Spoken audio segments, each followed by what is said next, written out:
Entonces, empezamos con el tema de la clase de hoy. Para hablar de interpolación de superficie tenemos que referirnos primero a la estadística espacial, que es la que se ocupa de reunir un conjunto de metodologías que sean adecuadas, apropiadas para el análisis de datos provenientes del registro espacial de variables conocidas como estocásticas o no deterministas en una zona o región.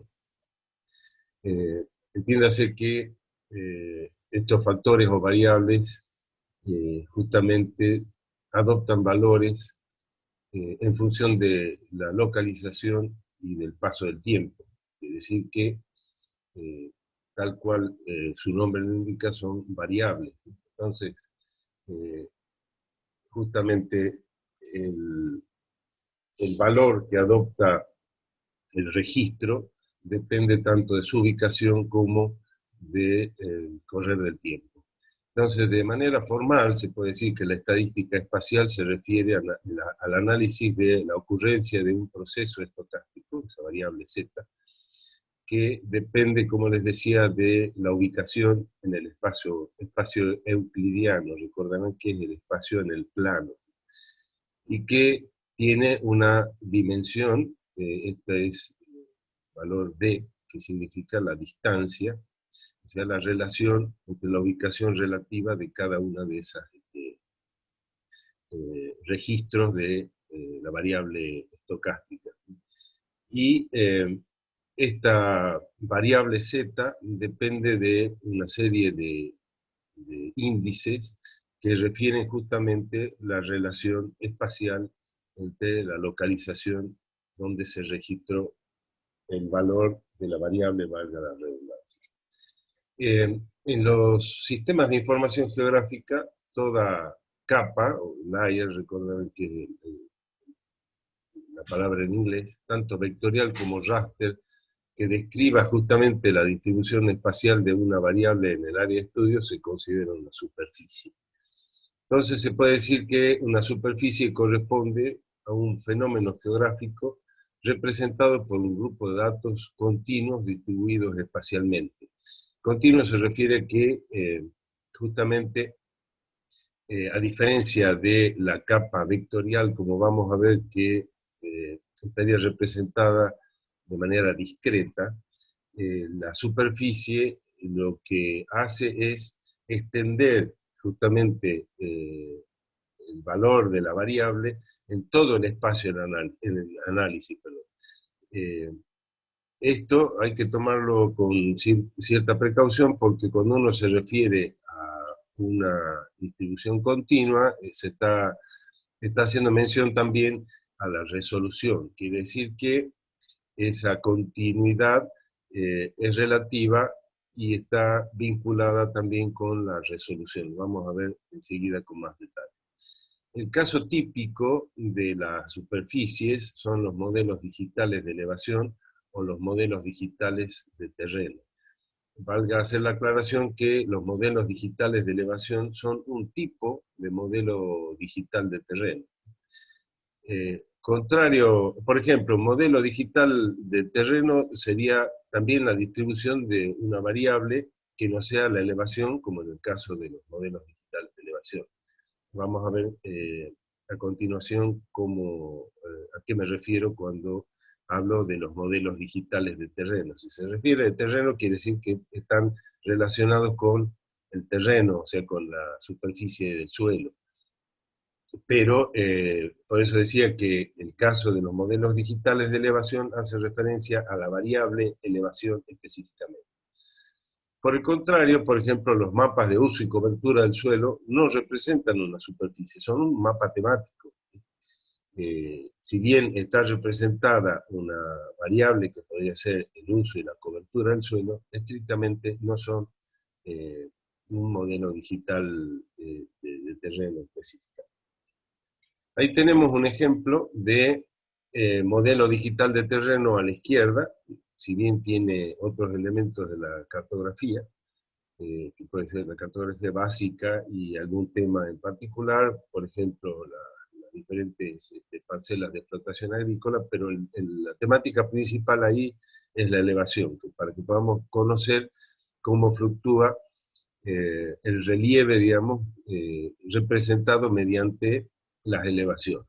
Y a la derecha tenemos un mapa de uso y cobertura del suelo. Ahí lo que es importante destacar es que toda una porción o un sector del mapa está representado por una, digamos, por una entidad que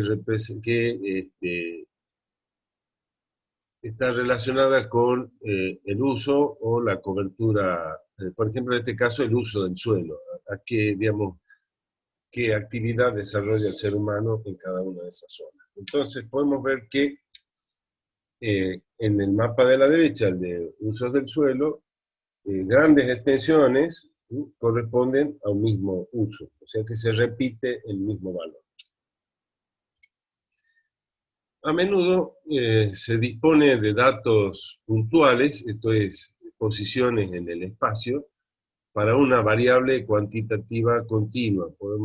Vamos a ver más adelante la diferencia entre una variable continua y una discreta. Aquí cuando nos referimos a discreto continuo, estamos haciendo mención a la distribución espacial. Otra cosa es la variable continua o discreta, quiere decir que adopta números reales o números enteros. Eso lo vamos a ver con más detalle.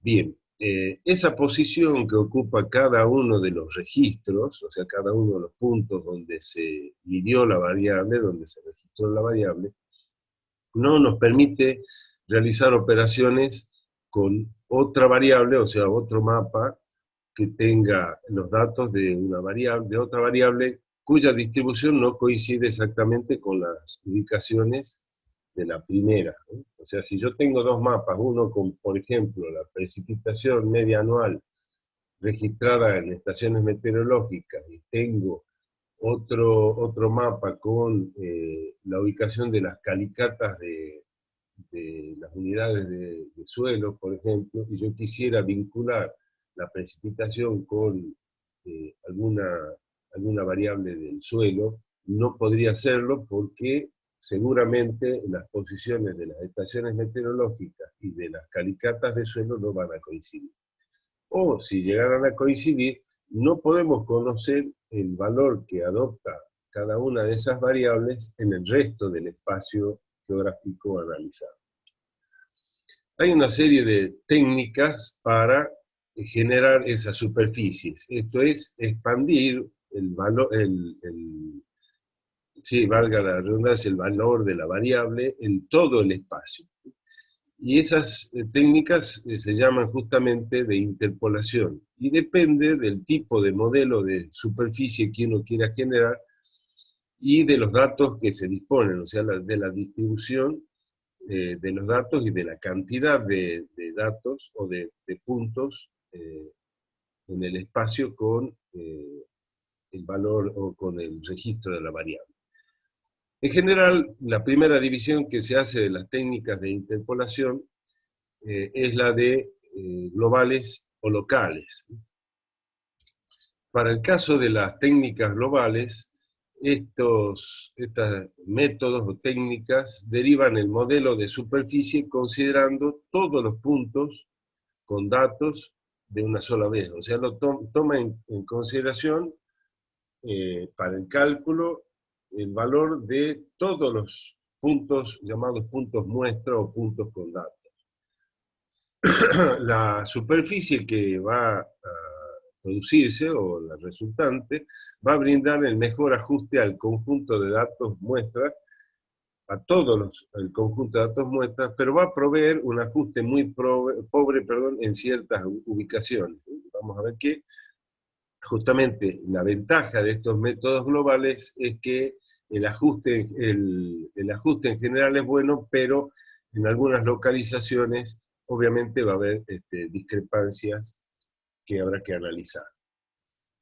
Mientras que las técnicas locales van a derivar la superficie calculando los valores para los píxeles desconocidos a partir de las ubicaciones con valores conocidos que se encuentran cerca. O sea, acá hay una cuestión de localía. ¿Qué quiere decir esto? Primero, analicemos lo que dice en el primer párrafo. Dice que van a derivar la superficie calculando los valores para los píxeles desconocidos. Entiéndase que cuando hacemos una interpolación estamos pasando de una capa vectorial, por ejemplo, de puntos, a una capa raster. Recordarán que la raster está conformada por celdas, teselas o píxeles, que son sinónimos, ¿no? O sea que el espacio en análisis se divide en pequeñas celdas que en sensores las llamábamos píxeles, ¿sí? O elemento pictórico.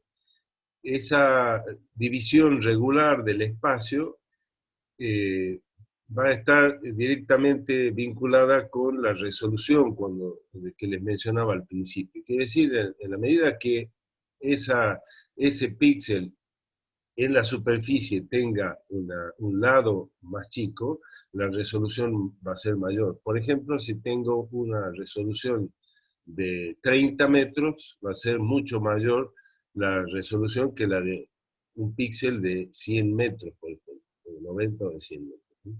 Entonces, de allí lo que mencionaba al principio, cuando refería a que si bien yo tengo una representación continua del espacio, quiere decir que en todo el espacio en análisis cada píxel adopta un valor, hay que tener en consideración que está directamente asociado con la resolución. Bien, los métodos de interpolación pueden definir esa cercanía o esa proximidad de diferentes maneras. Muchos de esos interpoladores permiten al usuario justamente definir o determinar el tamaño del área y cuánto de los puntos muestras más cercanos van a considerarse para el cálculo de cada píxel. Volviendo a lo que mencionaba hace un momento, recordar que si yo paso de datos puntuales a un raster, yo voy a necesitar calcular el valor de cada uno de los píxeles de esa superficie nueva de ese raster.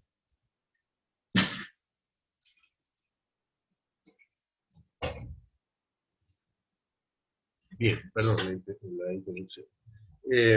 Entonces, eh, ahora vamos a diseñar o a diferenciar interpoladores exactos e inexactos. Habíamos visto los globales y los locales. Pasamos a los exactos e inexactos. Una técnica de interpolación exacta siempre va a conservar los valores originales de los puntos muestra, o sea, donde yo tengo la variable registrada.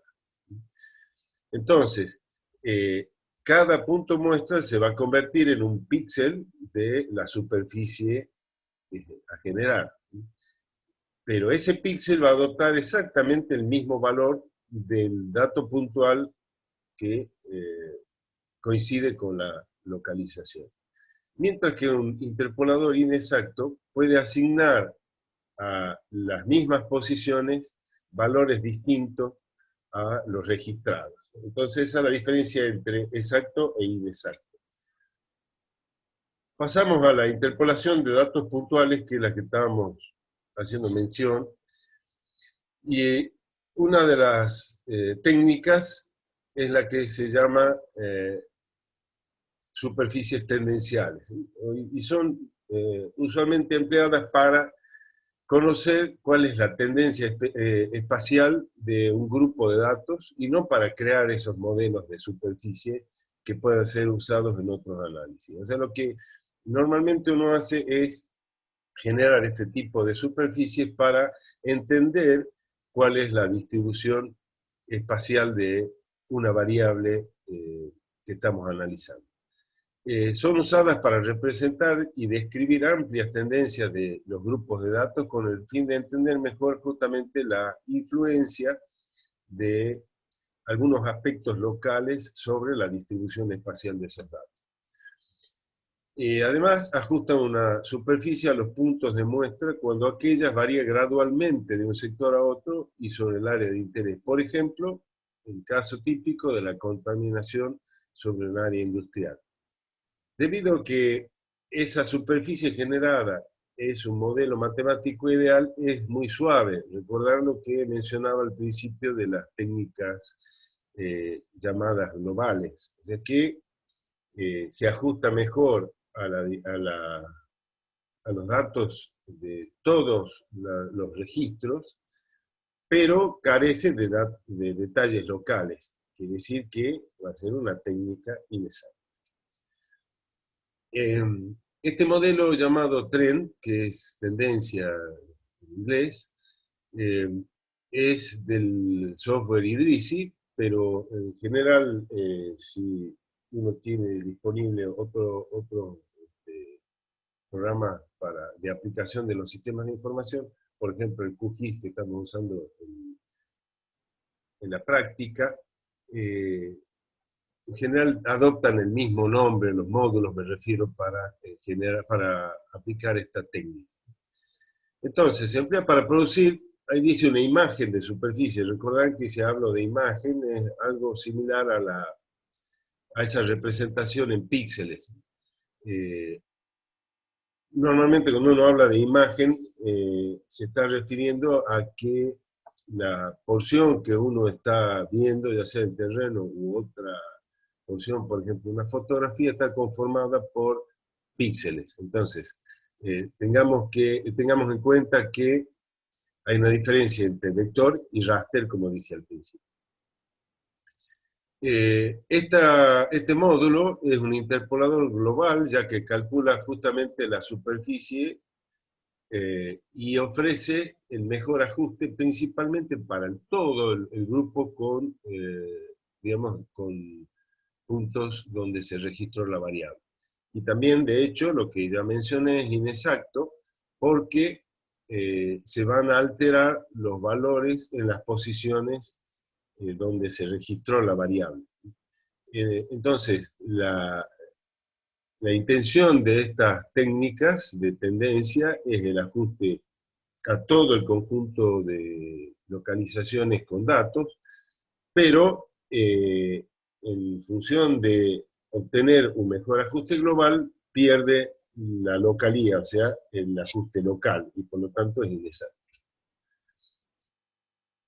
Este método aplica uno de los tres modelos matemáticamente definidos para una superficie ideal, ya sea lineal, cuadrática o cúbica, y va a usar justamente una de esas funciones matemáticas para que la superficie se ajuste lo mejor posible a todos los puntos con datos, o sea, donde se registra la variable. El modelo ese obtenido es análogo a una hoja de papel. Entonces hagan de cuenta que tienen ustedes en la mano una hoja de papel y obviamente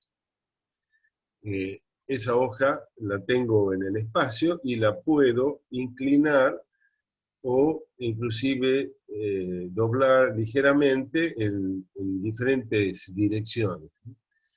Entonces, esa inclinación y altura a la que yo ponga, por ejemplo, respecto a una superficie que podría ser la mesa, donde yo tendría digamos, la referencia de base de la variable, ahora les explico con más detalle, lo que yo buscaría con la inclinación de la hoja es minimizar la sumatoria de las distancias a cada dato registrado de la variable. Por ejemplo, precipitación media. Si ustedes se fijan en las dos gráficas que están en el ángulo superior derecho, la primera, la de la izquierda, se parece a un ajuste de una recta. Claramente lo que representa esa recta es el ajuste a toda la nube de puntos de manera que las diferencias en promedio sean la misma respecto a los puntos. En el gráfico al lado estaría una función cúbica porque de esa manera yo puedo ajustar mejor los datos. Cuando refería que voy a hacer flotar la hoja respecto a la mesa, a la altura a la que yo esté representando o manteniendo la hoja flotando en el espacio, va a ser el valor, por ejemplo, el valor 0 sería la mesa y la hoja flotaría en el espacio adoptando los valores de la variable. Bien, en el modelo resultante, cada píxel va a recibir el valor de la variable en función con la altura a la que se ubica la superficie de tendencia para dicha posición. Entonces, si yo tengo el valor 0 sobre la superficie de la mesa y yo tengo flotando la hoja, justamente el valor que adoptaría si fuese esa hoja cuadriculada, que representaría justamente, sería una analogía entre la superficie resultante, cada celda de la hoja cuadriculada digamos, adoptar un valor que va a depender de la altura a la que la hoja que ustedes mantienen en el espacio esté flotando. Entonces, el modelo de la superficie no presenta deformaciones para el ajuste lineal. Quiere decir que la hoja debe conservarse plana, pero sí la puedo inclinar en cualquiera de las direcciones. Mientras que, para el caso de los ajustes cuadráticos y cúbicos, el modelo permite deformaciones. Esto es que la hoja se ondule, además de inclinarse. Y esas ondulaciones van a ser más complejas, obviamente, para el modelo cúbico. Pero en ningún caso, ese modelo ideal, esa hoja, va a arrugarse. O sea, no va a haber quiebre, solamente ondulaciones suaves. ¿Cómo funciona el modelo de interpolación polinomial local? Entonces, ahí vemos la función que justamente lo que hace es considerar la localidad, esto es un grupo de posiciones con datos, y el ajuste lineal cuadrático cúbico se hace sobre ese grupo de puntos con datos.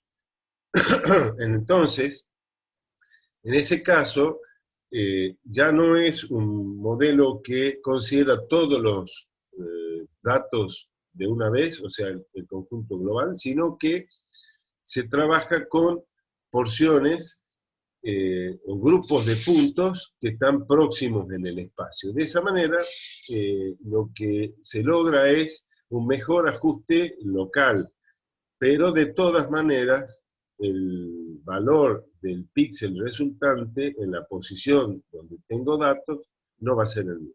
O sea, no va a ser exactamente el mismo.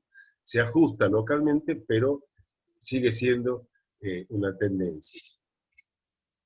Bien, ahí tenemos la hoja de papel que había mencionado. Entonces, TRED funciona como esa analogía, exceptuando que la fórmula polinomial que describe el modelo de superficie ideal reemplaza la hoja de papel. O sea que esto es una analogía, lo de la hoja de papel. El modelo matemático es el que reemplaza esa hoja. Además, este módulo o este algoritmo informa en porcentaje hasta qué punto el modelo elegido, ya sea lineal, cuadrático, cúbico, conserva de mejor manera el valor de los datos originales, o sea, los puntos de entrada o los datos muestra, en la ubicación, o sea, en el píxel resultante que coincide con la ubicación de cada uno de esos puntos. Entonces le va a decir en qué porcentaje ese ajuste es el mejor. Y por otro lado ofrece también el coeficiente de F de Snedeker, recordarán, y los grados de libertad que pueden utilizarse luego para verificar desde el punto de vista estadístico si esa tendencia modelada es significativamente diferente de cero, es decir, que no hay ninguna tendencia en absoluto. Pasando a otra técnica de interpolación, vamos a ver la de teselación, Thyssen o Voronoi. Esto es por el nombre de los autores. El término de teselación, ya lo mencioné, justamente, por ejemplo, una superficie resultante es una forma de teselación. Una imagen satelital compuesta por píxeles, yo dije, son píxeles, celdas o teselas, es una teselación regular. En el caso de Thyssen o Voronoi, esta interpolación, la teselación resultante no va a ser regular, o sea, los polígonos resultantes no van a tener ni el mismo tamaño ni la misma forma. Con esta interpolación de Thyssen, el área en estudio se va a dividir en regiones alrededor de los puntos muestras. Esos puntos muestras van a ubicarse en el centroide, quiere decir que va a estar en el centro de un círculo cuyos, mejor dicho, que el círculo ese va a contener el polígono que se va a formar. Esto se logra si uno tiene una serie de puntos distribuidos de manera aleatoria, uno puede medir las distancias entre los puntos y calcular la distancia, la mitad de la distancia entre punto y punto y empezar a trazar polígonos que incluya exclusivamente a un punto. O sea que la teselación de Thyssen lo que hace es dividir el espacio en función de los puntos muestras. Entonces, todo el polígono resultante, ese de Thyssen, va a adoptar el valor del punto muestra que le da origen. Este tipo de interpolación es poco adecuada para producir modelos de superficie, ya que va a generar una superficie con mosaicos.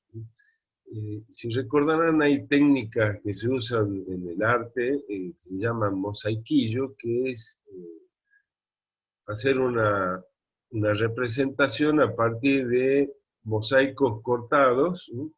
Y se va dando forma a una figura, por ejemplo, inclusive con color. Se llama mosaicismo. Bueno, esto es algo similar, quiere decir que el espacio se divide en mosaicos o polígonos, como les decía, con diferente cantidad de caras, formas y tamaños, que va a representar la distribución de esa variable analizada que está representada en datos puntuales originalmente. Bien.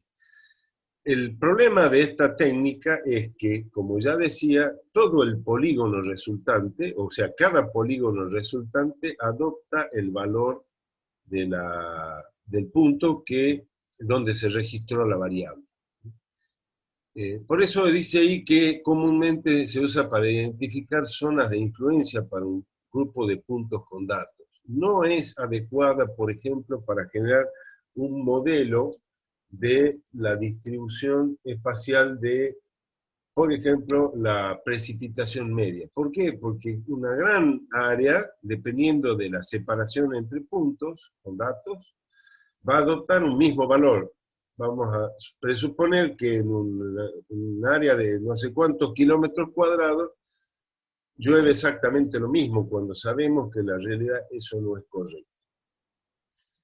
Allí tienen el ejemplo de la población, la distribución de la población en la provincia de Salta, a la derecha en tonos de rojos, amarillos, celestes, anaranjados y demás, y a la izquierda en Salta Capital, que es una ampliación de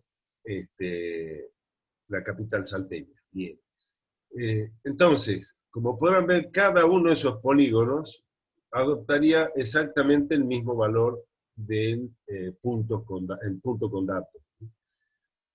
Entonces, en el caso que se muestra ahí como ejemplo, que es que uno dispone de nuevos centros de atención primaria de la salud, fuera propuesto entonces para un área rural y sus habitantes necesitan ser asignados al establecimiento más cercano. O sea, lo que, considerando esa cercanía de nuevo como la distancia euclidiana, quiere decir en el plano. Aquí no hay consideración del relieve. Lo aclaro y ya les explico un poquito más. Entonces, si estamos refiriéndonos que en el plano la distancia es la que nos daría la cercanía al centro de atención primaria, usar la técnica de Thyssen-Vannoy es adecuado porque yo podría decir, toda esta población está dentro del polígono que le corresponde al centro de salud número tanto. Entonces, esa cercanía permitiría que la gente se desplace. Es lo mismo que, por ejemplo, si yo le tengo que asignar a un censista un área para que recorra y haga el censo, por ejemplo, de población y vivienda o el censo rural, el que fuese. Yo me garantizo de alguna manera que todos los censistas van a cubrir o van a tener el mismo esfuerzo relativo porque la cantidad de población que tengo distribuida en esa área va a ser más o menos equitativa. Aclaro que dije, no se considera, estamos hablando solo de la distancia euclidiana, o sea, la distancia en el plano, como si fuese en el fondo del Valle de Lerma, ¿no? En la zona chaqueña.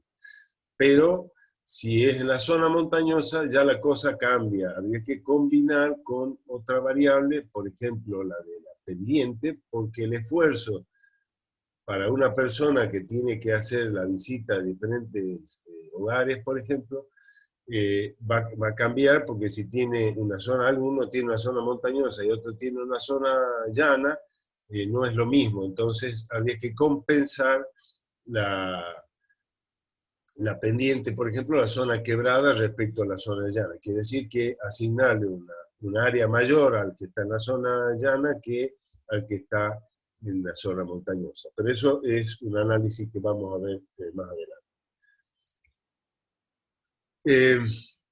Justamente hablando de eso, están los modelos de cercanía más complejos que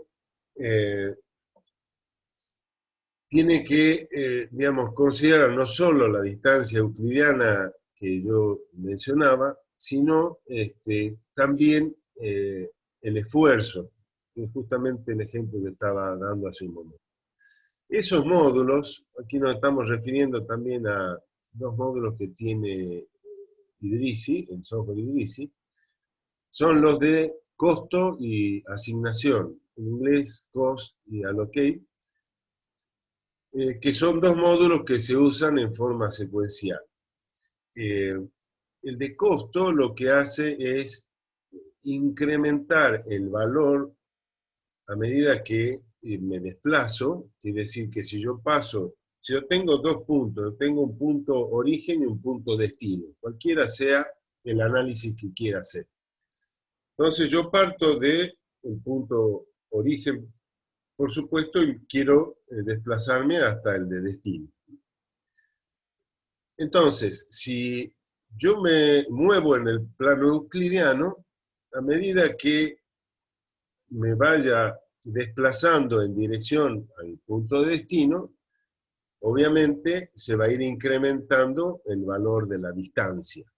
Y eso se puede generar fácilmente con un buffer, se llama, o sea que a medida que yo me alejo del punto origen, la distancia va incrementándose hasta que llegue al punto destino. Pero eso es considerar solamente la distancia en el plano, la distancia euclidiana. Pero si yo a ese modelo le incorporo, por ejemplo, decía la pendiente, yo puedo asignar un costo de desplazarme de manera diferencial si es por una zona llana o por una zona donde la pendiente va variando y se incrementa fuertemente en algunos sitios. Entonces, si yo tendría que medir el camino más corto entre esos dos puntos, yo diría que es la línea recta. Pero si considero la distancia euclidiana en el plano. Pero si ahora yo tengo un relieve, no necesariamente la distancia más corta, esto es, de menor esfuerzo, va a ser la recta entre el punto inicio y final. Entonces, de esa manera uno puede incorporar inclusive otros costos, que pueden ser económicos, que pueden ser de, por ejemplo, si tengo que atravesar barreras que son infranqueables, por ejemplo, si tengo que hacer un camino entre esos dos puntos, y yo tengo un aeropuerto al medio, obviamente no voy a poder trazar un camino o una ruta por medio del aeropuerto. Entonces, eso es una barrera. Eso se puede considerar en los costos. Y asignación es el módulo que va a permitir generar el camino que se denomina óptimo. Esto es, que tiene el menor costo que se va incrementando a medida que yo me desplace de un punto a otro. Eso lo vamos a ver en práctica inclusive. Y esa está relacionada justamente con lo que decía, el tiempo de viaje. Eso es camino óptimo. Entonces, no necesariamente la línea recta es el tiempo de viaje más corto, o el menor tiempo de viaje, perdón, el camino más corto.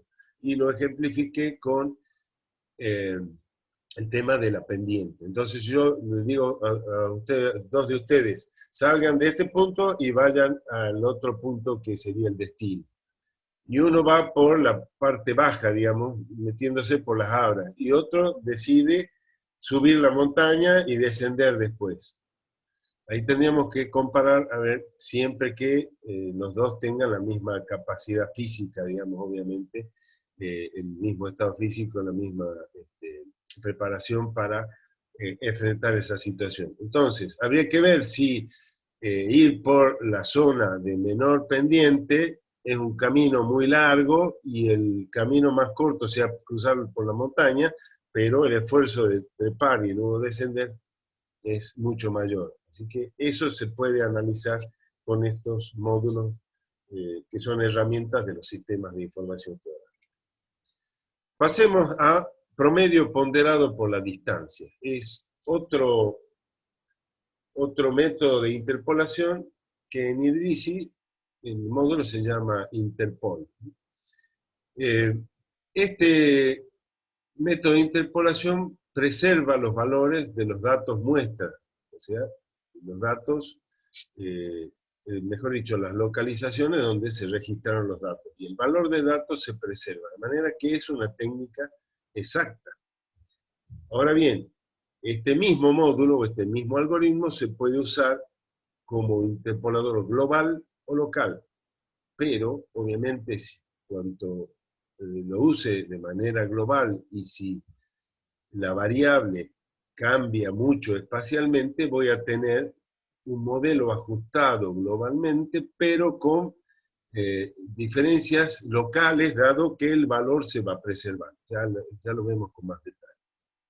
Entonces, en el caso global, como ya lo vimos y lo dijimos, todos los puntos muestras se emplean para calcular todos los nuevos valores, o sea, todos los píxeles que van a tomar los valores de la variable interpolada.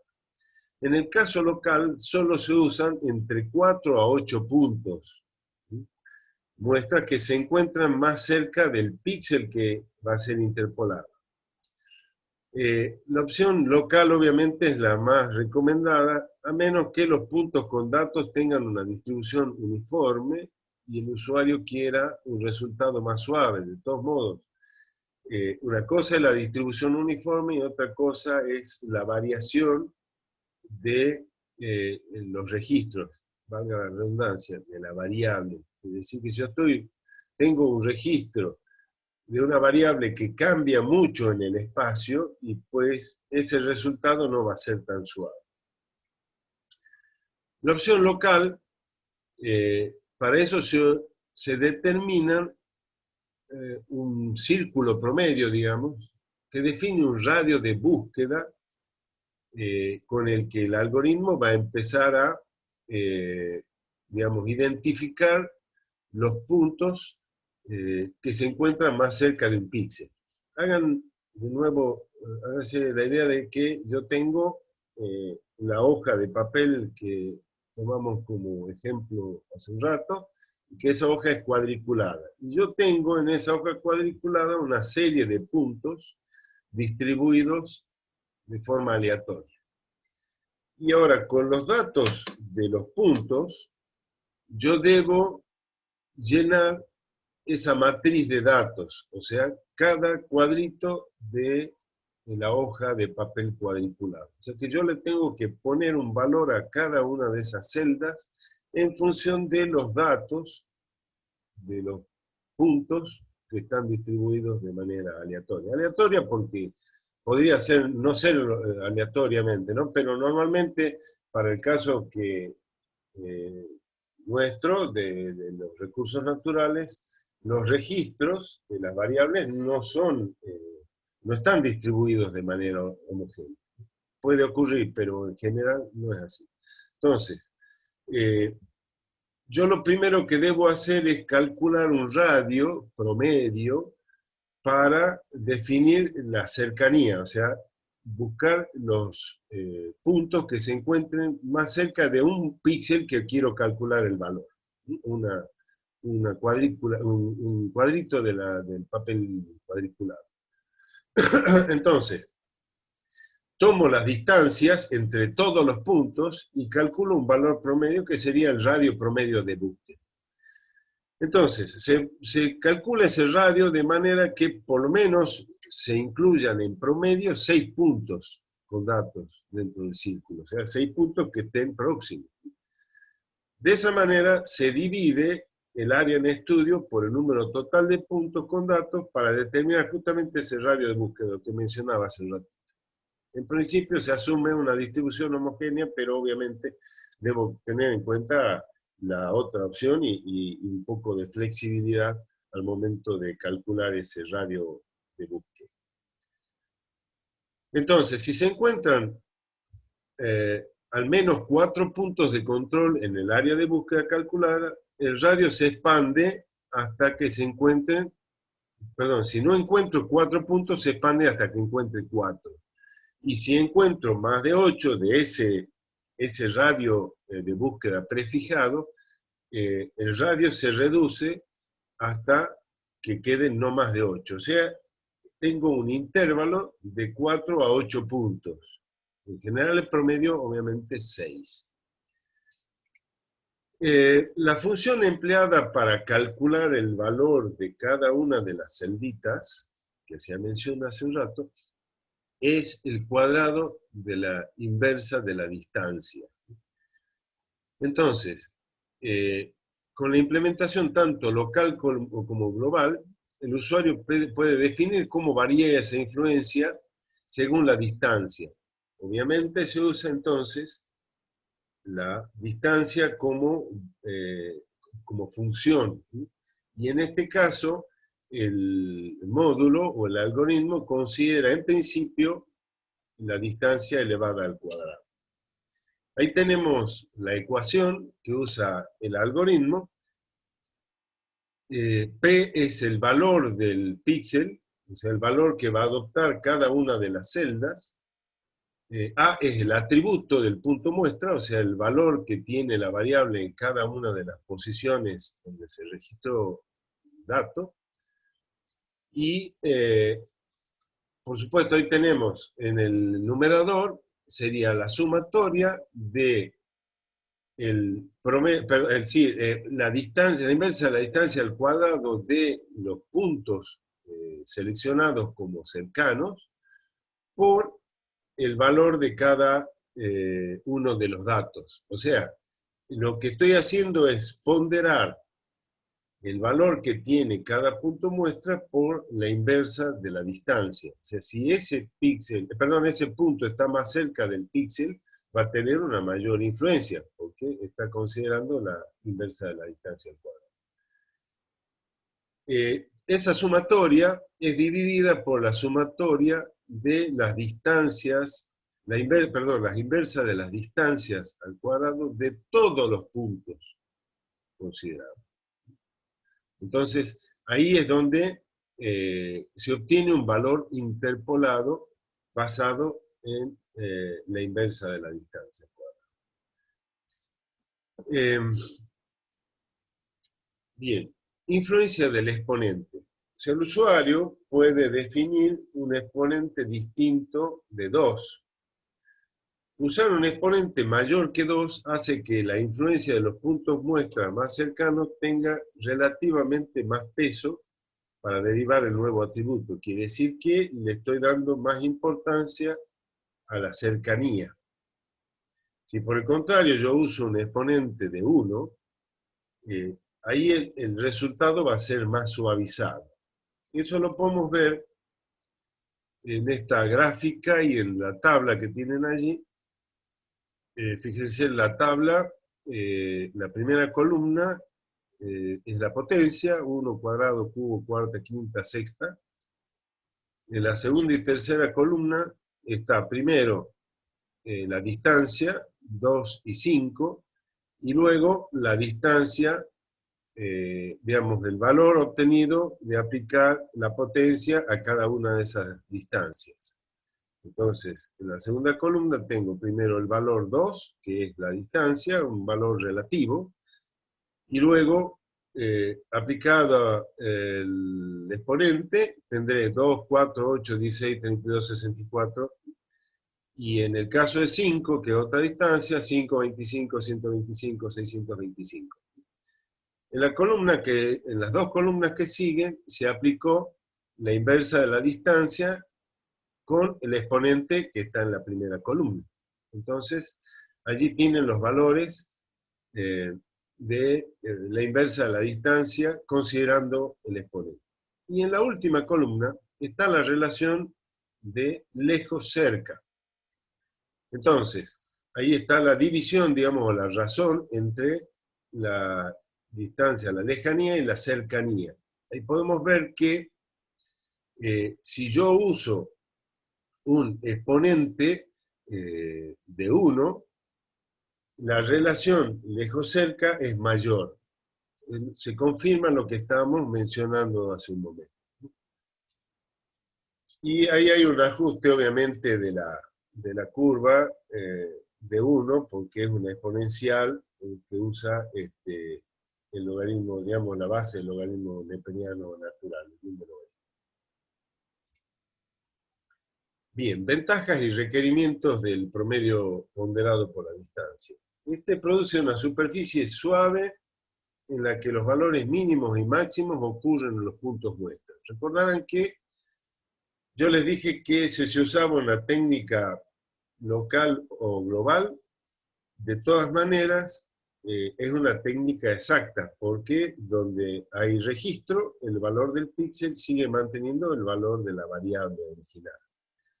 Pero si yo uso un ajuste global, justamente los mínimos y máximos van a ocurrir, porque voy a tener un ajuste más o menos para toda el área en su conjunto, pero van a ocurrir los mínimos y máximos en los sitios donde yo tengo datos. En las áreas alejadas a los puntos, con datos, por ejemplo, si tengo espacios grandes donde no tengo datos, la superficie tiende a aproximarse al valor promedio, obviamente, porque es justamente la técnica es esa, ¿sí? En función de la distancia, el valor promedio.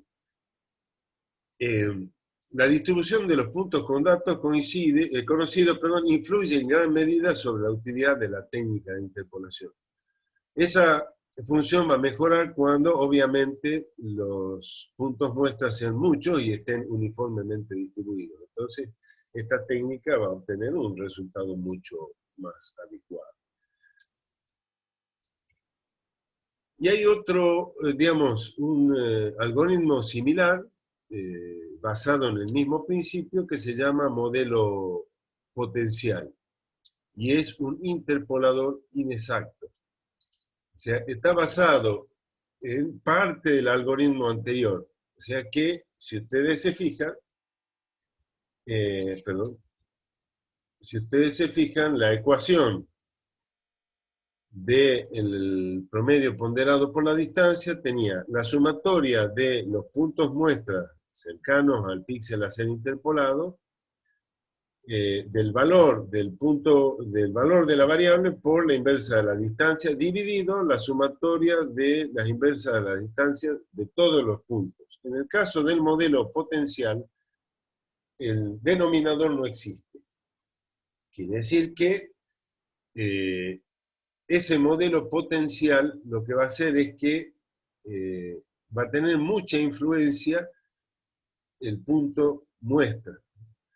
Entonces, la diferencia se encuentra en la función empleada, ya que la suma de los valores de atributo ponderado no es dividida por la suma de los pesos. Eso provoca que los valores, los puntos muestra a menudo sean más altos que el valor original. Por eso es un interpolador inexacto. La superficie generada va a tener picos y valles que, sobre todo los picos, van a mostrar ese modelo, por eso se denomina potencial, porque se incrementa fuertemente en los sitios donde tengo datos, por la cercanía. Ese modelo, llamado potencial o de gravedad, fue desarrollado justamente para modelar interacciones potenciales entre masas medidas en los puntos muestra. Masas, por ejemplo, en el caso de geología, en la masa de digamos, lo que contiene cada sectores geológicos. En el caso de, por ejemplo, aplicaciones sociales o socioeconómicas, esas interacciones podrían estar medidas en cantidad de personas. Quiere decir que cuanto mayor sea la concentración de personas, mayor va a ser la interacción o el comercio entre ellas. Entonces, si yo representase las interacciones comerciales, obviamente el modelo que voy a obtener es que en Salta Capital y en las localidades de Valle del Lerma voy a tener picos en función de esa mayor interacción. Bien, pasamos ahora a la interpolación a partir de datos de isolíneas. Por ejemplo, la generación de un modelo digital de elevación. En el caso de Idrisi, ese módulo se llama Intercon. El anterior, con puntos Interpol, en este caso se llama Intercon. Pero todos los software, o la mayoría de los software de aplicaciones en sistemas de información geográfica disponen de estos interpoladores.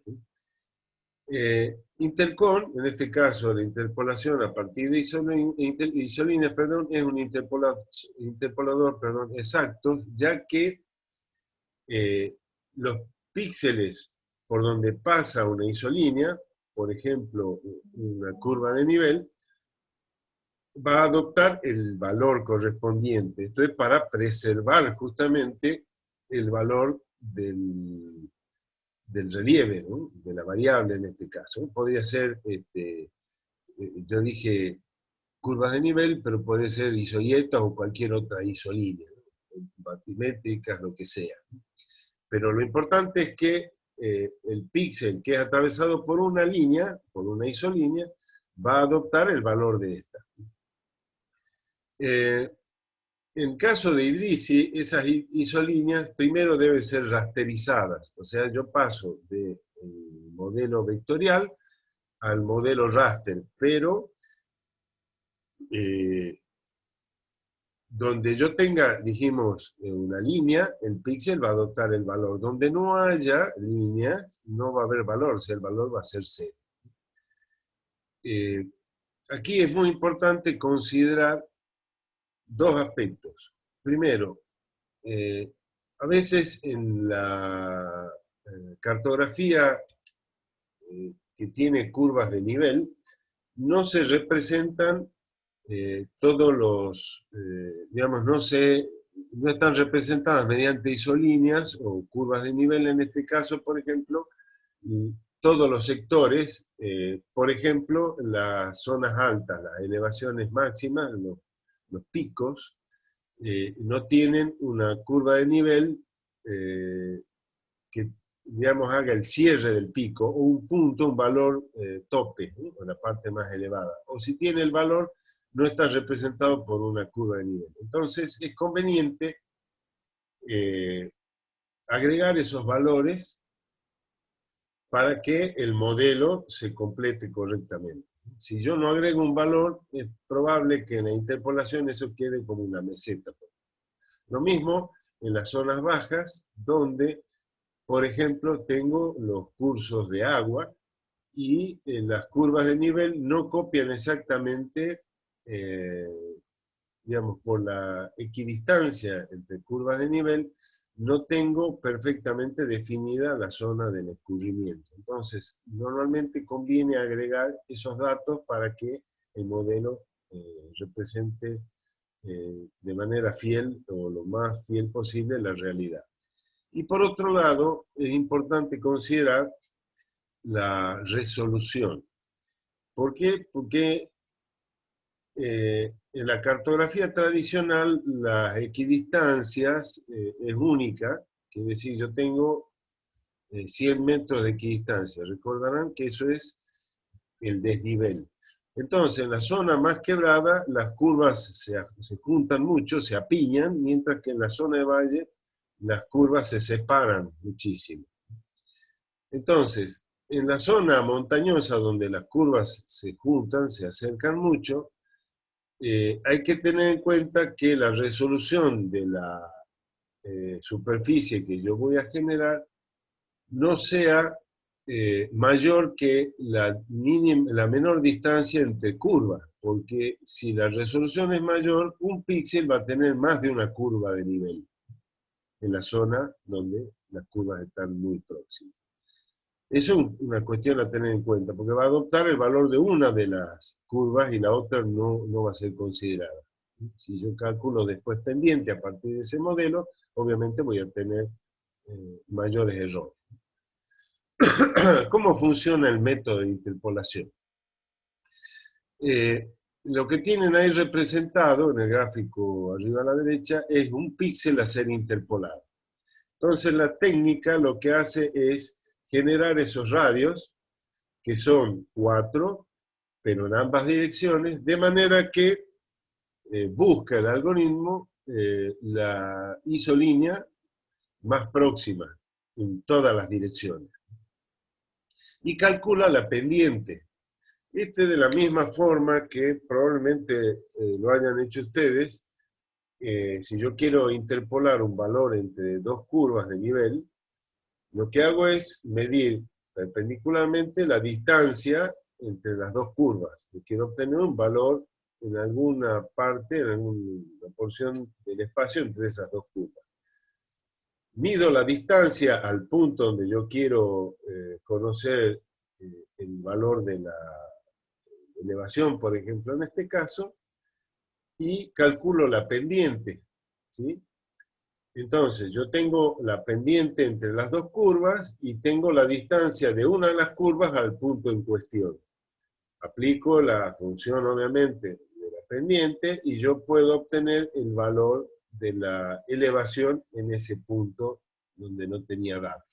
Bueno, esto trabaja de la misma manera.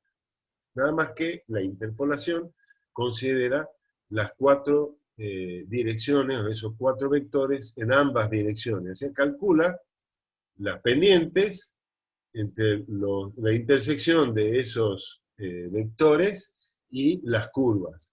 Y calcula el valor del píxel.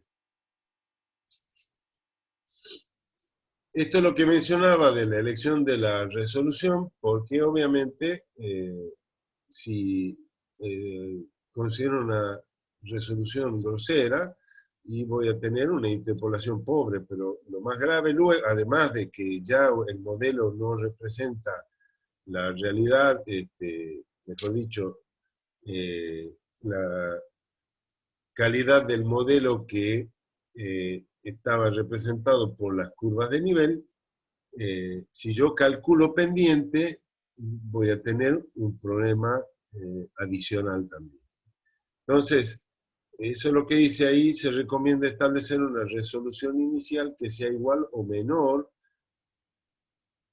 que la distancia entre las isolíneas más cercanas. En realidad debe ser mayor, ahí está equivocado el Pablo. Efectos no deseados. Esto está relacionado con lo que ya mencioné, que es, en general,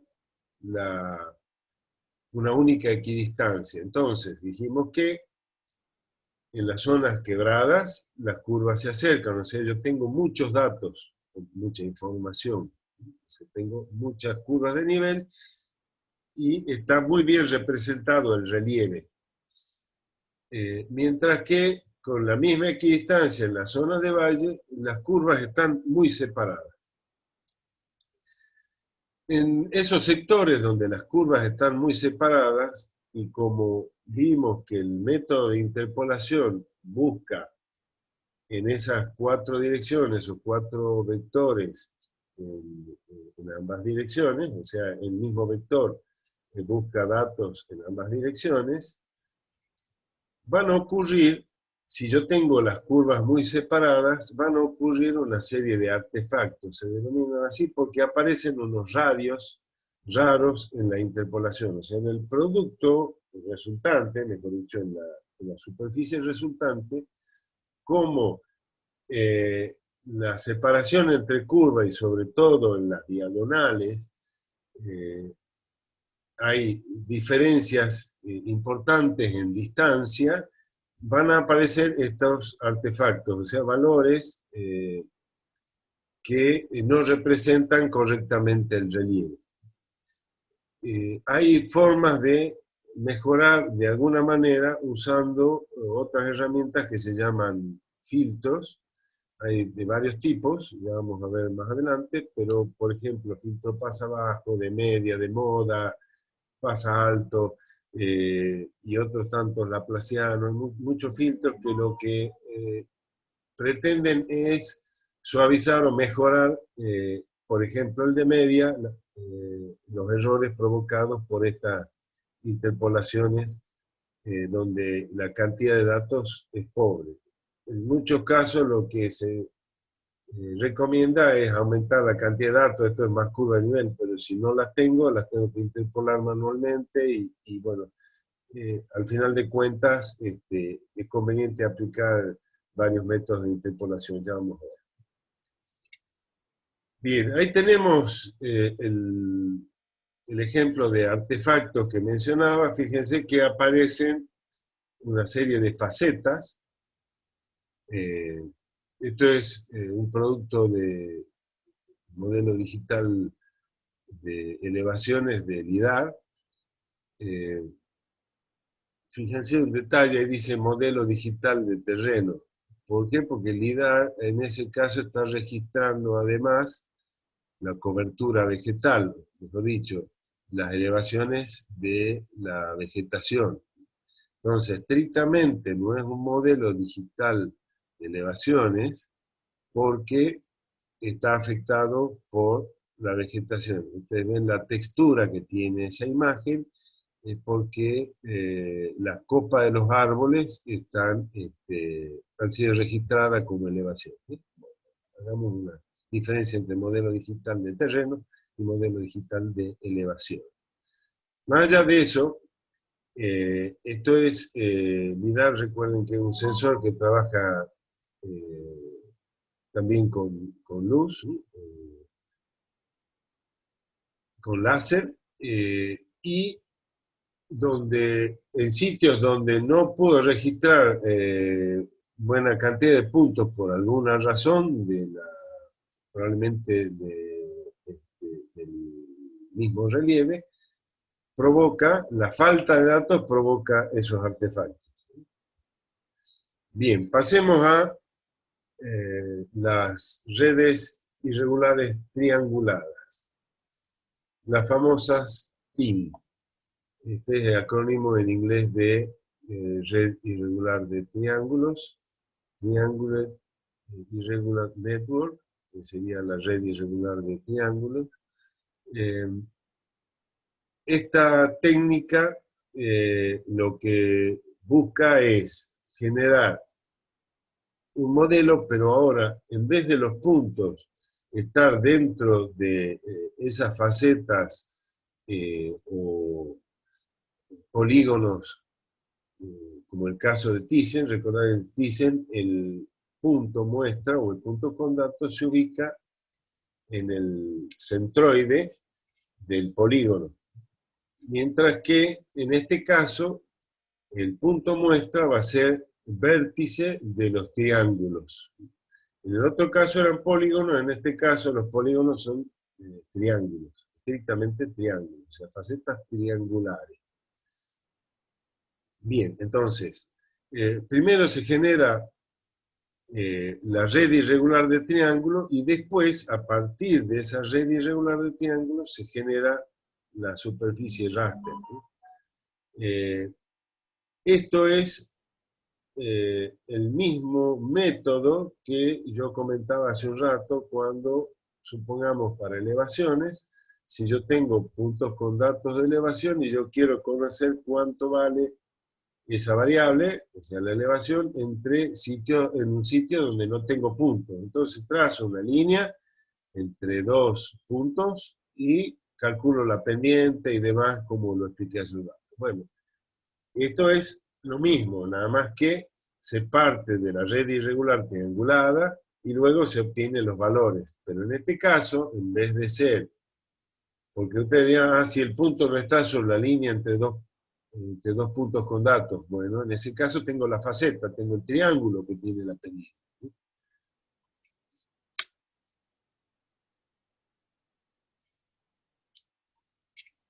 Bien.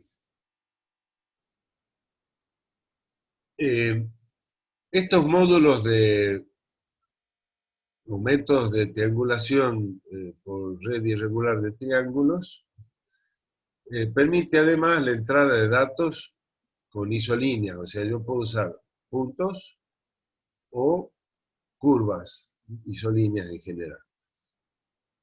Y al hacer esto, la red se puede limitar para que ningún borde o faceta de la red de triángulos que se genera cruce en isolínea. Entonces, hagamos de cuenta que en realidad la triangulación o esa faceta, esos triángulos de la red irregular se va a conformar a partir de los puntos que son vértices de las isolíneas. Recordarán que vimos en práctica eh, el concepto de línea y de polilínea.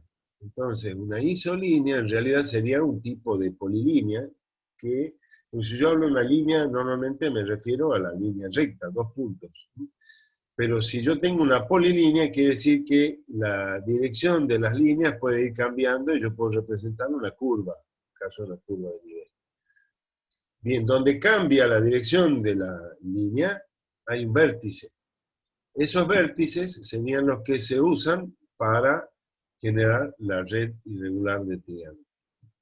Entonces, pero además yo puedo limitar esa generación de facetas o esa red de triángulos irregulares para que ningún lado del triángulo cruce una isolínea, porque si no estoy alterando los valores. Mejor dicho, estoy generando un modelo que no es correcto. Entonces, eso va a forzar a que la triangulación o las facetas representen de la mejor manera a la superficie, a partir de las isolíneas. También puede ser optimizada para modelar, por ejemplo, características locales como las cimas de las montañas o bases de los valles. Ya vamos a ver que se llaman puente, borde o túnel, lo vamos a ver más adelante. Una vez que se ha desarrollado la red de triángulos, se usa otro módulo, en el caso de Idrisi se llama TinSurf, que es para generar el modelo digital a partir de esa red irregular triangulada. O sea, ya se interpolan los datos y se obtienen los valores para cada una de las celdas del modelo de superficie. Entonces, allí tenemos una triangulación, un ejemplo a partir de puntos. Entonces, cada punto obviamente tiene un valor de la variable. En este caso, el ejemplo está presentado ahí para elevación, que es lo típico, y como les decía, cada uno de esos puntos va a representar un vértice de esas facetas o triángulos, ¿no? y como verán se conforma una malla que va a variar en la elevación en función de los datos, en este caso, valga la redundancia, de elevación. Y el resultado va a ser una teselación, pero en este caso triangular, de toda el área, y va a estar delimitada por los puntos de datos, con datos exteriores. Eso es lo que se llama el casco convexo, o sea, todo el límite externo definido por los puntos con datos que forman, digamos, el perímetro, por decirlo de alguna manera. Eso se llama casco convexo. Bien, y hay un principio, un método denominado de la UNAI, que fue desarrollado por el autor, justamente de ahí el nombre del método, para que el resultado de la triangulación sea el más adecuado. Ese método está basado en 4 criterios. El primero es que un círculo que pasa por 3 puntos de cualquier triángulo no contiene otro punto con datos en su interior. Es decir, que se hayan generado los triángulos, todos los triángulos, ¿no? Ningún triángulo se superpone, o sea, no tengo triángulos que están superpuestos y que obviamente se corten sus lados. No hay vacíos en la superficie triangulada, esto es, se tienen que generar todos los triángulos a partir de los vértices, y en la formación de los triángulos, los ángulos deben maximizarse. O sea que, si recordarán, cuando hablábamos de los sistemas de navegación global por satélite, en cualquier triangulación, los ángulos muy cerrados no son adecuados. Entonces, lo que se pretende para generar una adecuada triangulación es que se maximicen los ángulos. Ese es el principio. Ahí tenemos la relación entre la triangulación siguiendo los criterios de la UNAI, el de la izquierda, y el que no sigue, o sea, no cumple con los principios de la UNAI, ¿no?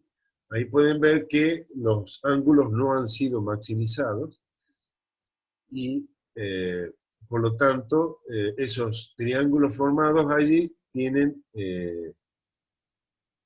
digamos, ahí es donde pueden aparecer los artefactos que mencionamos hace un rato. Lo conveniente sería que la triangulación sea en sentido horizontal, el lado ese que falta. Bien, siguiendo los principios ya descritos de maximización de los ángulos, ¿sí? O sea, los criterios de la UNAI, el número de triángulos que conforman la red irregular triangulada se calcula como nt, que es el número total, es igual a 2 por n-1, n es el número de puntos con datos, menos NH, que es el número de puntos en el casco convexo. Recuerden los puntos que están sobre el perímetro. Y el número de bordes de una red irregular triangulada va a ser NE, que es 3 por N-1 menos NH. Ahí pueden ver una estructura de una red irregular triangulada, que está en la gráfica que está arriba a la derecha. En el caso de Idrisi, esa red está representada por un archivo vectorial de líneas, o sea, los lados de los triángulos, y un archivo ASCII, recuerden que es un código que tiene la información que indica qué puntos conforman cada triángulo. O sea, está perfectamente identificado qué punto corresponde a qué triángulo.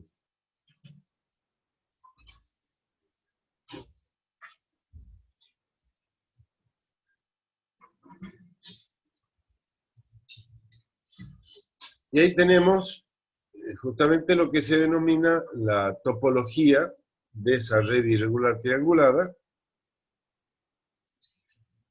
La topología la vamos a ver con más detalle más adelante dentro del tema de sistemas de información geográfica, y es el que permite definir justamente, es una rama de la matemática que se encarga de las relaciones espaciales, esto es cercanía, vecindad, conectividad, una serie de aspectos que vamos a ver más adelante. Pero en este caso, simplemente para que entiendan cómo, qué es lo que almacena ese archivo de códigos, y justamente tiene que ver con qué vértices conforman cada triángulo. Entonces podemos ver ahí el triángulo D, el que está resaltado, está conformado por los nodos o vértices, en realidad vamos a ver la diferencia más adelante, 4, 5 y 6, y las caras vecinas, está justamente el polígono universal, ese PU ahí es el polígono universal, es el que está en azul por fuera de la red irregular triangulada, es el que estaría por fuera del casco convexo. Ese es el polígono universal o polígono cero, ya lo vamos a ver con más detalle. Y luego comparte la cara con el polígono C y con el polígono E. Bien, normalmente antes de iniciar una interpolación con la red irregular triangulada, se deben preparar los archivos, porque en algún caso tengo mucha cantidad de datos y en otro caso tengo pobre cantidad de datos. Por ejemplo, si yo voy a trabajar con curvas de nivel que han sido generadas o digitalizadas por métodos que incluyen, por ejemplo, si yo tengo un tramo de una línea que tiene una suave curvatura, yo puedo usar pocos puntos para representar esa curvatura. En la medida que la línea o la isolínea, lo que fue, digamos, la representación de la variable que fuese, adopta curvas mucho más cerradas y, digamos, es más compleja, se van a requerir, por supuesto, mayor cantidad de vértices para representar esa curvatura. Pero hay métodos que, digamos, por ejemplo, de vectorización cuasi automática, que independientemente de la curvatura que tenga la isolínea, introduce una cantidad de puntos cada una distancia determinada. Es lo mismo que si yo uso, por ejemplo, un dispositivo GNSS y voy a hacer un recorrido y configuro el dispositivo para que tome puntos cada 20 metros. ¿Sí? Entonces, yo me muevo y recorro 20 metros, tomo un punto, otros 20 metros y tomo un punto. Y no importa si el recorrido que yo hago es recto o con mucha curvatura. Si vengo por un camino de montaña, vengo siguiendo la sinuosidad del camino y de golpe me voy al valle, y en el valle es una larga recta. Y ahí va a seguir metiendo puntos cada 20 metros. En realidad esa recta yo podría representarla con un punto inicial y otro al final de la recta, por decirlo de alguna manera, o con muy pocos puntos. Entonces, en muchos casos, esa cantidad es extremadamente alta de puntos o de vértices. Entonces yo puedo reducir esa cantidad. Y en otro caso, es probable que las curvas estén muy generalizadas, entonces no tenga digamos, no esté representada la suavidad que corresponde a la curva. Entonces eso se puede mejorar usando procedimientos, en algún caso llamado generalización cartográfica.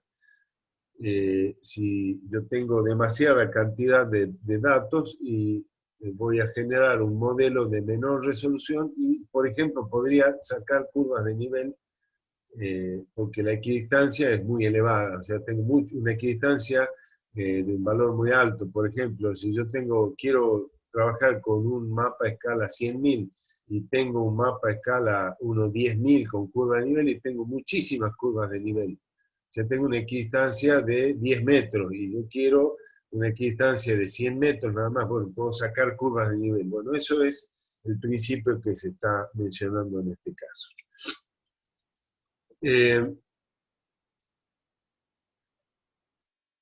Bueno, esto es lo que estaba mencionando hasta hace un momento.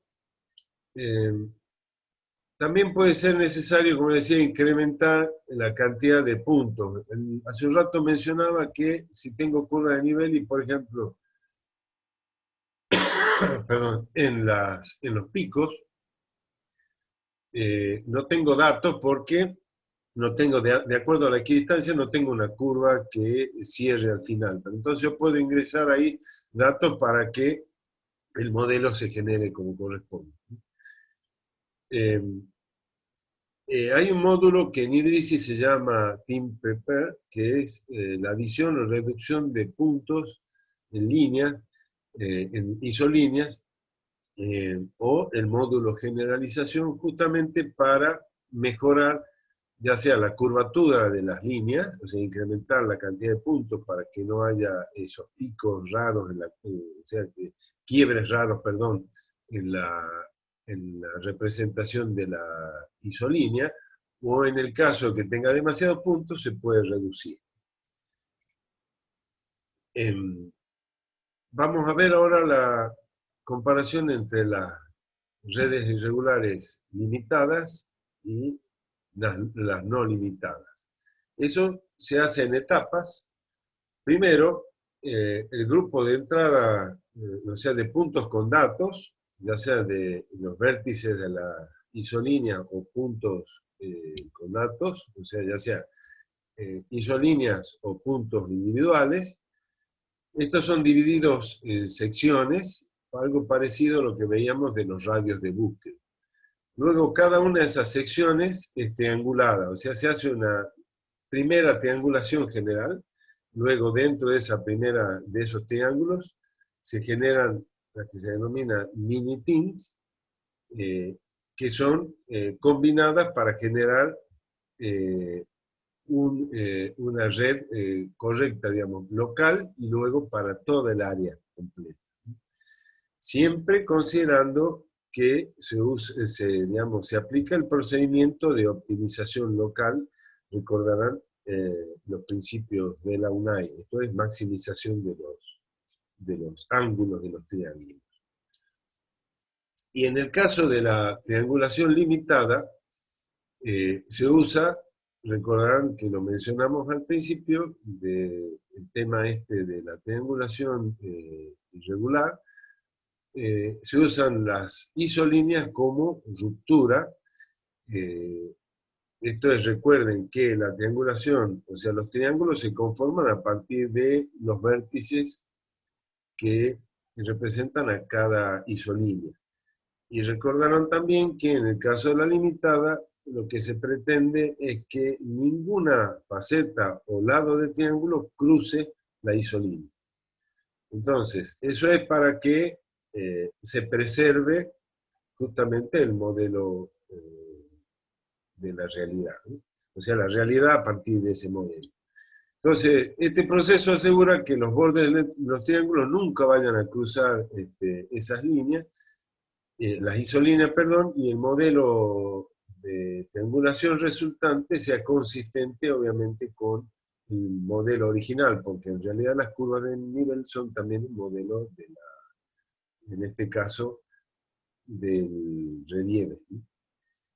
En ese caso, debe aclararse que no todos los triángulos van a cumplir necesariamente con los criterios de la UNAI, porque si no le permito a un triángulo formarse cruzando a una isolínea, pues la maximización de los ángulos de los triángulos no siempre va a ser posible. Pero se preserva el modelo original. Ahí tenemos triangulación limitada versus no limitada. Y en el de la izquierda no está limitada. Fíjense que esa faceta o ese triángulo se conformó cortando la isolínea que viene, que está, digamos, siguiendo casi la vertical. Mientras que en el de la derecha es una triangulación limitada. Pero fíjense que ahí no se cumple con el principio de la UNAI, que es maximización de los ángulos. Pero se preserva digamos, la curva de nivel, que es el modelo original. Por otra parte, yo había mencionado hace un rato el tema de los bordes puente y túnel, que ocurre en el caso que no tenga suficiente cantidad de datos. Ahí tenemos el ejemplo de curvas concéntricas que representan una cima. O sea que obviamente el círculo más chico es el que está más elevado. Y como no tengo ningún otro dato, si yo viese ese modelo en perspectiva, ahí, si yo triangulo de esa manera, va a quedar como una planicie arriba, como si estuviese truncada el pico de la montaña. Entonces se usan unos métodos para generar unos puntos críticos, esto es, siguiendo la pendiente que trae promedio la ladera, se generan a partir de las pendientes de todos los lados, todas las caras de ese relieve, unos puntos críticos y se adicionan datos a esos puntos críticos y se vuelve a triangular. De manera que ahora ese modelo es más adecuado, o sea, más parecido a la realidad. Esto es lo que se llama un puente túnel. ¿Por qué? Porque yo estaría, si llego a generar la triangulación tal cual se muestra allí sin generar los puntos críticos, yo estaría por debajo del relieve en realidad. Y el otro es el caso de una depresión, o sea que en vez de ser una cresta, aquí la isolínea de menor dimensión, o sea, esa isolínea, la que está, la más chica, perdón, esa estaría representando un bajo, una zona, por ejemplo, una pequeña laguna. Y si en caso que no fuese una laguna, que fuese una depresión simplemente, que no tenga agua, y yo genero la triangulación, lo que estaría haciendo es que yo estoy por encima, digamos, por encima del relieve real. Entonces ese sería un puente. Y lo que se hace de nuevo es generar esos puntos críticos siguiendo, como les decía, la pendiente general. Entonces, de esa manera obtengo un modelo, si es que no adicioné datos, yo puedo obtener un modelo usando estas técnicas para mejorar el resultado final de la representación del relieve en este caso. Este es otro caso de los bordes puente y túnel. El caso, por ejemplo, en contornos de arroyo, es lo que se llama contorno silla. Si yo, ahí se supone que en esas dos cortaduras va un curso de agua. Recuerden que las curvas de nivel se corren hacia la dirección de la parte superior del relieve, ¿sí? Se hacen esa cortadura, porque obviamente si yo vengo por una cota, cuando voy y sigo derecho, voy a ir a la misma cota del lado opuesto de la misma ladera. De manera que si yo no tengo datos ahí, lo que va a ocurrir es que voy a tener un relieve por encima, perdón, un modelo por encima del relieve. Entonces eso se llama borde puente. Y en el caso que está a la derecha, es el borde túnel, porque si yo no tengo datos de elevación en esa zona y tengo curvas de nivel, y es justamente una zona elevada, y no tengo más datos, pues voy a estar en el modelo por debajo del relieve real. Por ejemplo, si ese fuese una divisoria de agua y yo no tengo datos ahí, al interpolar voy a obtener un modelo que va a formar ahí un plano, cuando en realidad, un plano horizontal me refiero, cuando en realidad ahí hay una elevación.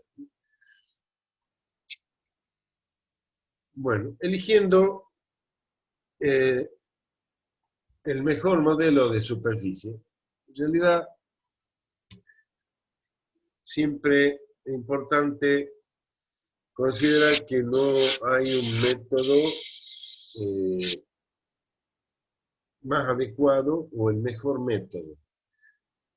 Al principio, en la parte introductoria de la interpolación, dijimos que todo depende de la variable que se vaya a representar, cuál es el objetivo, cuál es la distribución espacial de los puntos muestra, o sea, de los sitios donde se registró la variable, y cuál es la regularidad o irregularidad de esa distribución. Es decir, que si es aleatoria o tiene una cierta regularidad, cosa que en general no ocurre, y además cómo varía en el espacio esa variable, valga la redundancia. Es decir, por ejemplo, si yo estoy considerando la precipitación, sabemos que tiene una distribución vinculada fuertemente con el gradiente adiabático, y esto es con el sector de donde vienen las masas húmedas y las elevaciones. Entonces, tener mayor precipitación a medida que asciende la masa de aire. Y luego, una vez que descarga, del otro lado, la precipitación decae fuertemente. Entonces tengo un efecto orográfico sobre la precipitación. Y si considero, por ejemplo, la temperatura, tengo que considerar la latitud. Entonces, todo depende de la variable con la que esté trabajando o el factor con el que esté trabajando. En general, digamos, hay que tener en consideración también, como les decía, el objetivo. Y si yo pretendo analizar solamente las tendencias, si quiero un modelo lo más ajustado posible de la cantidad de datos, de la precisión inclusive de los datos, entonces es conveniente probar los métodos. Por supuesto que ya hay métodos que son recomendables para determinadas aplicaciones, eso no hay duda. De todas maneras, es conveniente reservarse algunos puntos muestra que no van a ser interpolados para luego controlar cuál de los métodos se ajustó mejor o cuál técnica de cada método es la que mejor resultado me dio. Quiere decir que yo me reservo algunos puntos de todos los datos originales y no los interpolo, no los considero en la interpolación. Y luego uso otra herramienta que tienen los sistemas de información geográfica y obtengo el valor del modelo interpolado en esos puntos que me reservé, que no los usé. Y puedo verificar en cuanto discrepa el modelo generado del punto muestra que me reservé para controlar el modelo. Bueno, ahí tienen al final alguna bibliografía, eh, principalmente de los manuales de Idrisi, porque es el software que usábamos en las clases presenciales, y algunas páginas de la internet, pero en las prácticas recuerden que usamos actualmente cookies y tienen allí toda la ayuda que les ofrece el software. De todas maneras, yo les adicioné otra bibliografía para cada uno de los temas. Bueno, gracias. Terminamos aquí con la clase.